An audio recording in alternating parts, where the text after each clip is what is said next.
Daredevil, Born Again, episode 8. The episode before the finale, shocking enough. Does that feel like we should be at the finale right now? But either way, we have an Isle of Joy, even though we have a lot of questions going in the finale. Let's talk about it.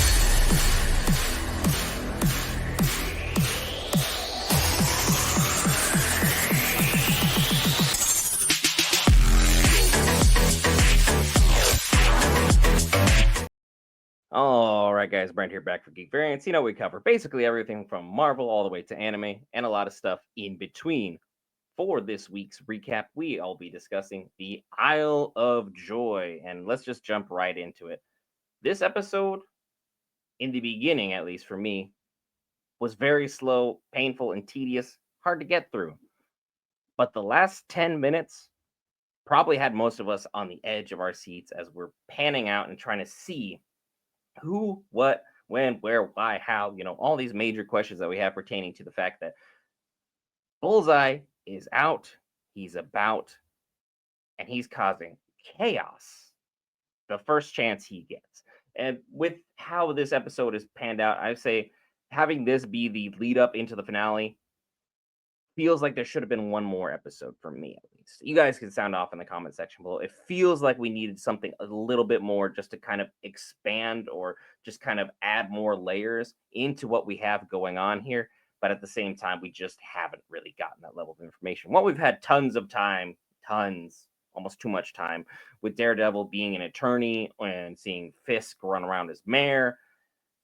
It feels like we didn't really get the satisfying, ebb out of the story where we start, everyone's right here, and then we're building all the way out to the sides here, and then bringing everybody, back together at the pinnacle of the episode.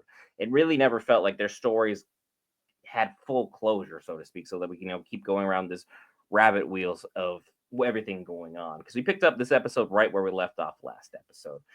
Muse out of the picture, and we had Bullseye open this episode. We saw that there was a man outside. He was smelling blue roses just outside his cell, and it was a lovely time.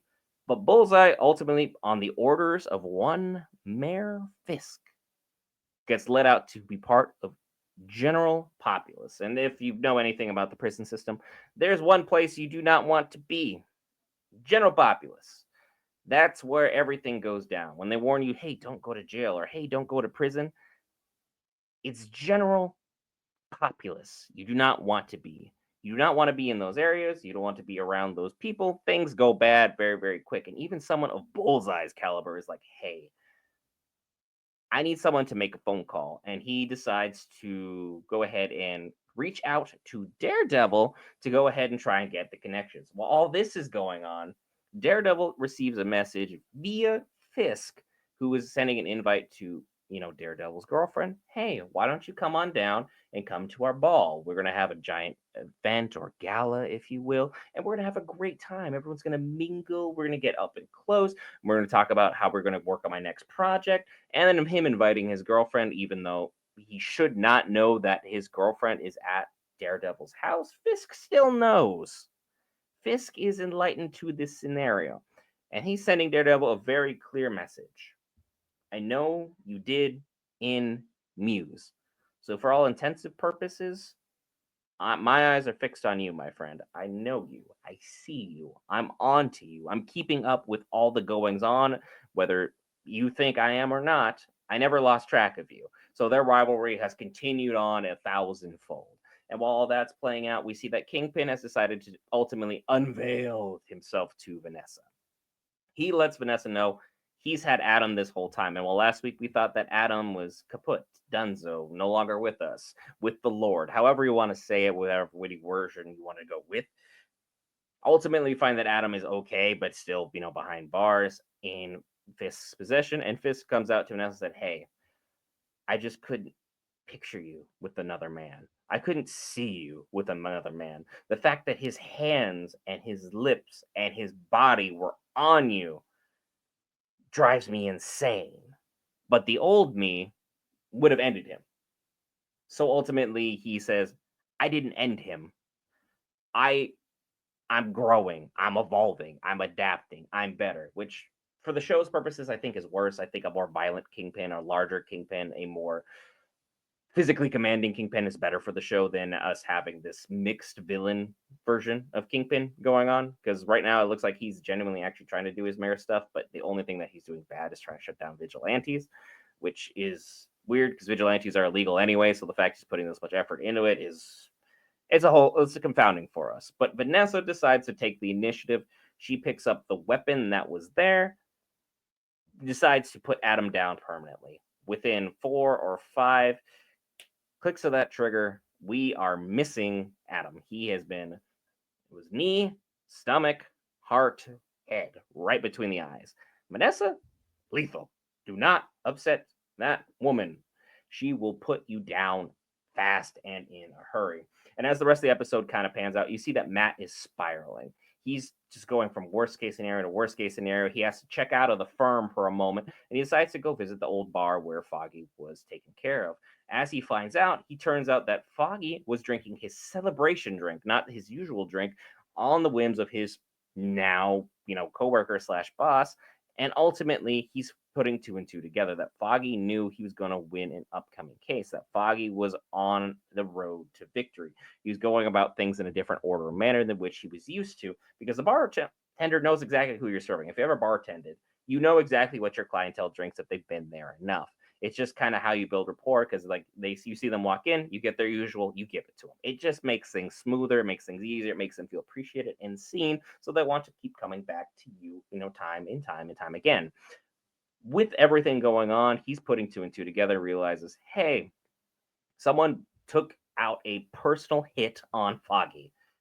I need to figure out who. And while he's spiraling, his girl decides to go to the ball and the gala where she's calling him, she's texting him, she's reaching out to him emphatically. And ultimately, he's cold shouldering her. He has been busy because he went over to Rikers and he decided to take out his aggression on Bullseye. Bullseye, he grabs by the back head, slams down on the desk, which is exactly what Bullseye wanted. Bullseye used a molar tooth, spat it into one of the guards, made it own jailbreak, snuck out in the guards that were going to the gala, ended up taking out some of the other guards that were there, and working his way up to the top floor of this gala.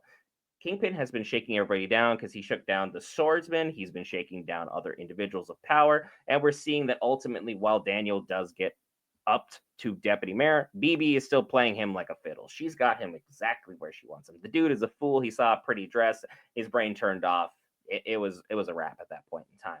But we see that Fisk is basically getting money hand over fist because he's been able to play his cards correctly. And he's about to have this initial moment with Daredevil where they're going to connect and fight. That moment gets interrupted because Fisk has a dance with his wife, and as the dance is going on, Daredevil is kind of hearing things play out. Ultimately, one of Kingpin's men comes up to him and is like, "Hey, Bullseye's out. We need to be on alert." He's like, I let everybody know, but I've made it fluid so no one's panicked, because you don't want all the rich people panicking, causing chaos. The next thing you know, this whole gala event just becomes an absolute disaster. But lo and behold, it does anyway, because hey, that's how the Marvel Cinematic Universe works. Bullseye, while up there, is getting ready to go ahead and handle business. We see that Vanessa is the one who put out a hit on Foggy. We don't know how and we don't know why, but we know that that's happened, and that ultimately Daredevil was about to literally pop off for all intents and purposes. He's about to go full Punisher on her because of how aggressively he was handling her. He was handling her so aggressively, even his girlfriend with Fisk is like, he's not normally acting like that, so we should probably do something. But as they think about doing something, Daredevil picks up that the trigger is about to be pulled, and crazily enough, the bullet was intended for one Wilson Fisk. Our Kingpin was attempted to be assassinated by Bullseye, who gets intercepted by none other than Matthew Murdock, our Daredevil. Took a shot directly here. I think he'll be fine. I think there'll be an intense recovery. There's no way they're going to write him off right before the finale. But again, the show is called Daredevil Born Again. So we're going to see who rises from this ashes of what's going on. My main question, why in the world did Bullseye go after Fisk when he was initially working for Vanessa? Has she continually put out a hit on Fisk over everything going on? Or is there something more to it, such as just a personal beef, vendetta? I don't know. There's a lot of questions to be asked. A lot of those answers can be answered with you hitting that subscribe button or just hitting the like button if you already subscribe, as this will suggest more videos like ours to you, the viewer, here moving forward. We have one more episode of Daredevil. It's a good show. I just expected a bit more action-wise. Hopefully next week they deliver for all of us in spades. Brent for Geek Variants. I'll see you then.